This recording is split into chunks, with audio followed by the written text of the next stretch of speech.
할렐루야, 반갑습니다. 따뜻한 차 한 잔이 그리워지는 계절입니다. 한파가 몰아치고 있습니다. 여러분들 건강하시길 바라고요. 이럴 때는 몸도 녹여주고 마음도 녹여주는 꿀차 한 잔 생각나죠? 여러분 꿀차 한 잔 드리기를 원합니다. 그 꿀, 오늘 생명의 꿀, 말씀의 꿀 달게 달여서 여러분들이 그 무병장수할 수 있도록 제가 조금이라도 도와드리는 시간 되기를 원합니다. 오늘 스가랴서 4장입니다. 4장에 오시면 하나님께서 5번째 환상을 스가랴에게 보여줘요. 그 스가랴가 본 환상이 이런 것입니다. 2절에 가시니까 그가 내게 묻되 내가 무엇을 보느냐? 내가 대답하되 내가 보니 순금 등잔대가 있는데 그 위에 기름 그릇이 있고 또 그 기름 그릇 위에 7 등잔이 있으며 이렇게 되어 있어요. 그러니까 이 순금 등대가 어디에 있던 것이었나요? 출애굽한 이후에 그 다음해인 1445년 1월에 성막이 완공되어지죠. 근데 그 성막의 중에서도 성소에 가시면 7 등잔불을 밝히고 있는 순금 등대를 만나게 됩니다. 다른 속물들, 이를테면 번제단, 떡상, 분향단, 언약궤까지 이런 중요한 성물들을 만들 때는 대체적으로 조각목에다가 놋이나 금을 입혀서 만들었어요. 그런데 등대만은 순금으로 만들었습니다. 그 순금을 쳐서 모양을 빚어내서 등잔대와 또 꽃받침을 만들고 그리고 등대를 만들었다는 것이죠. 그 순금 등대에 대해서 말씀을 하는 거예요. 물론 솔로몬 성전에도 이 순금 등대는 있었습니다. 자, 그런데 그 순금 등대만 있는 것이 아니고 그 등잔대 곁에 2 감람나무가 있는데 하나는 그 기름 그릇 오른쪽에 있고 하나는 그 왼쪽에 있나이다. 이렇게 나와요. 그러니까 그 등잔을 불을 밝히기 위해서는 기름이 있어야 되겠죠. 요즘 기름값이 고공행진을 합니다. 우크라이나와 이 전쟁이 일어나고 난 뒤에 러시아와 우크라이나의 전쟁 이후에 기름값이 아주 껑충껑충 뛰기만 하지 내릴 줄을 모르고 있습니다.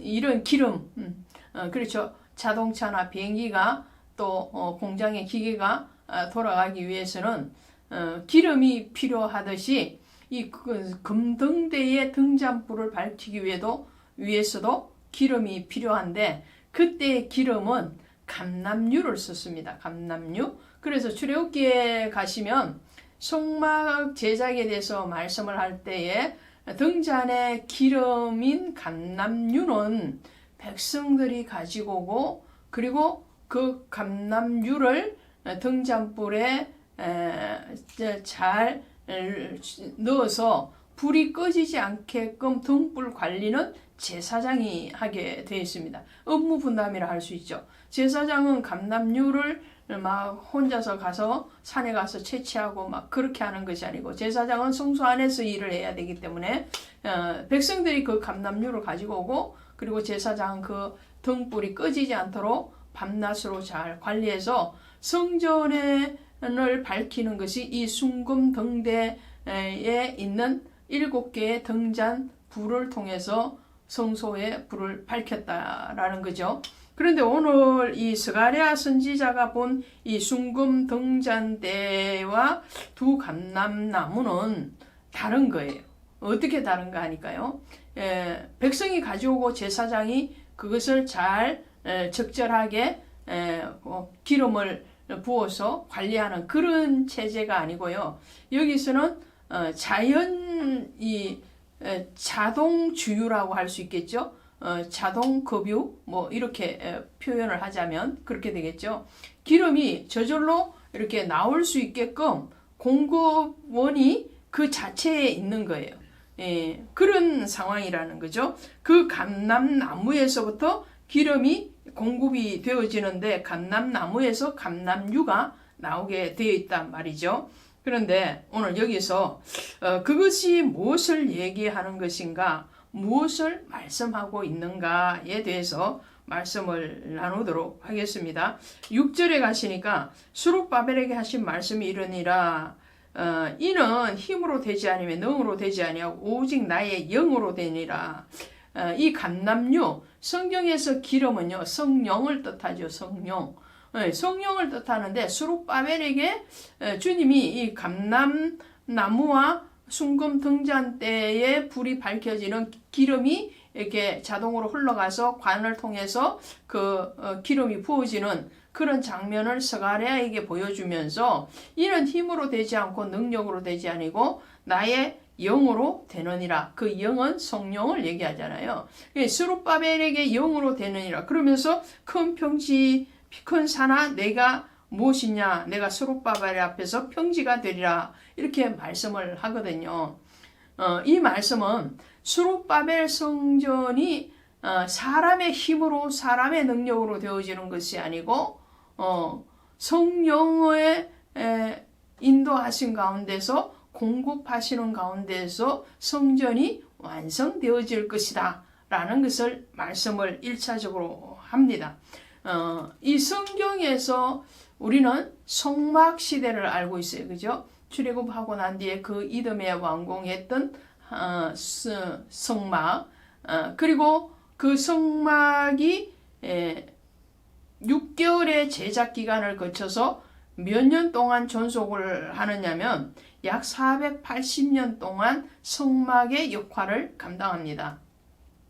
그러다가 솔로몬이 등극하고 4년 이후에 솔로몬 성전을 건축을 하죠.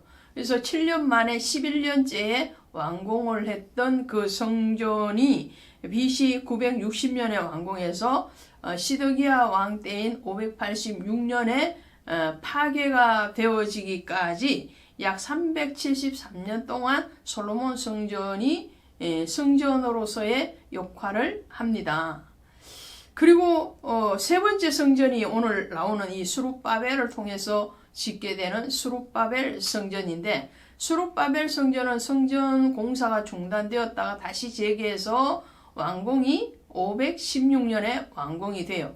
그리고 로마에 의해서 64년에 AD 64년에 파괴가 일어나기까지 약 몇 년이냐 하면요, 엄청난 시간이죠. 456년 동안 성전의 역할을 감당합니다.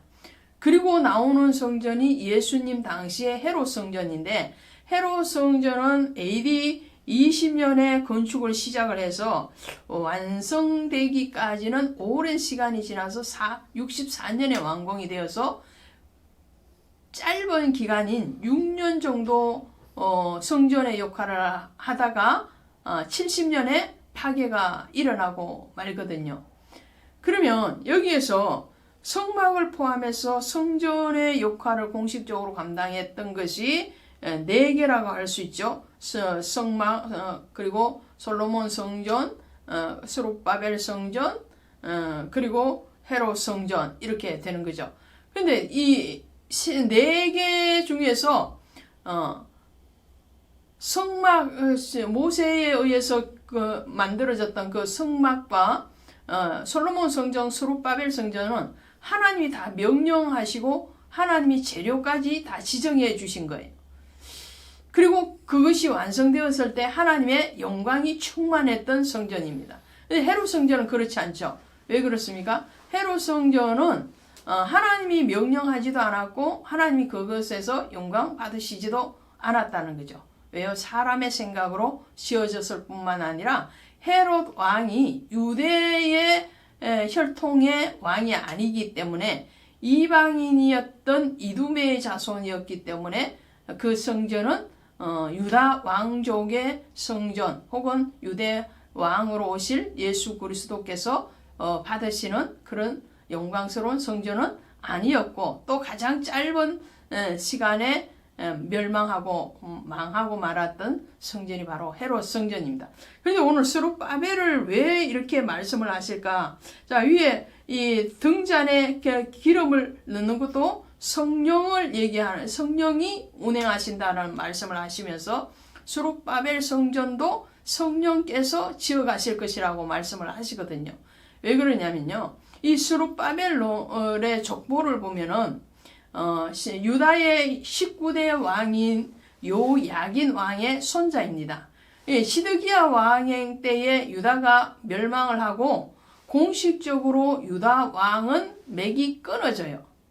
그런데 포로 귀환 자로 1차로 돌아온 이 스룹바벨이 유다 총독으로 임명을 받게 되는데 유다 나라에는 유다 왕이 없는 거예요. 그래서 학개나 스가랴서에 보면은 그 때를 얘기할 때 다리오 왕 몇 년 이렇게 시작하잖아요. 다리오 왕은 유다 왕이 아니고 바사의 왕이라는 거죠. 이 바사의 지배하에 있었던 시대였지만 하나님은 이 스룹바벨, 유다 왕족인 이 스룹바벨을 통해서 예수 그리스도를 말씀하고 계시는 거예요.